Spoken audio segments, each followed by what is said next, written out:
Bienvenue à Cajou Édito, notre éditorial. Réinventer la démocratie haïtienne pour un avenir durable et inclusif. Ce qui fait la véritable force des systèmes démocratiques, particulièrement dans les pays occidentaux, c'est l'importance cruciale qu'ils accordent à l'éducation et à la santé. Dans une analyse récente, l'économiste Daron Acemoglu l'a magnifiquement illustré. Il a démontré que lorsque les individus issus des couches les plus vulnérables accèdent à des soins de santé de qualité et bénéficient d'une éducation solide, non seulement ils réalisent leur plein potentiel, mais ils deviennent également des piliers indispensables au développement de l'économie locale. Ces droits fondamentaux, loin d'être des privilèges, sont les fondations sur lesquelles repose la prospérité collective.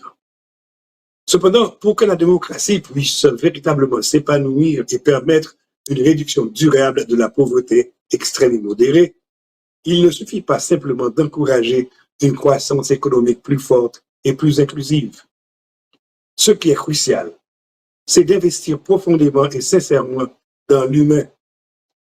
C'est cette idée que l'ancien président Jean-Bertrand Aristide et son parti politique ont développée dans leur livre blanc, où ils ont laborieusement démontré que l'humain doit être placé au cœur de tout progrès.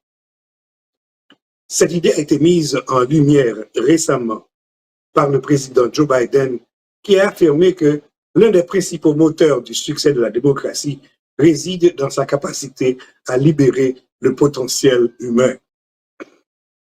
Autrement dit, ce n'est qu'en investissant dans la dignité, l'éducation et la santé de chaque citoyen qu'une nation peut espérer atteindre une véritable démocratie. Et pourtant, malgré la preuve éclatante de l'efficacité du modèle démocratique dans bien des nations occidentales, Haïti, après plus de 40 ans de tentatives, semble encore en marge de cette promesse. Pourquoi ce qui paraît si naturel ailleurs nous échappe-t-il toujours? La question mérite d'être posée, surtout quand on se souvient de l'espoir suscité en 1986 lors de l'avènement de la démocratie en Haïti. Pourquoi cette transition n'a-t-elle pas réussi à améliorer la gouvernance et les conditions de vie de la population? La réponse réside peut-être dans la motivation des élus. Trop souvent en Haïti, l'objectif des leaders politiques n'a pas été de mettre en place des réformes institutionnelles capables de transformer la société et de créer les bases d'une prospérité durable. Au contraire, la quête du pouvoir s'est trop souvent limitée à la captation d'une rente politique, perpétuant ainsi l'immobilisme et les inégalités.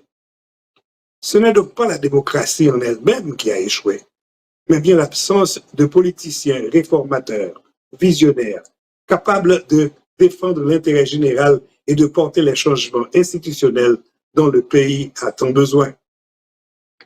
Haïti a vu naître une vaste classe politique, mais pas une classe de bâtisseurs, des entrepreneurs politiques capables d'innover pour le bien commun.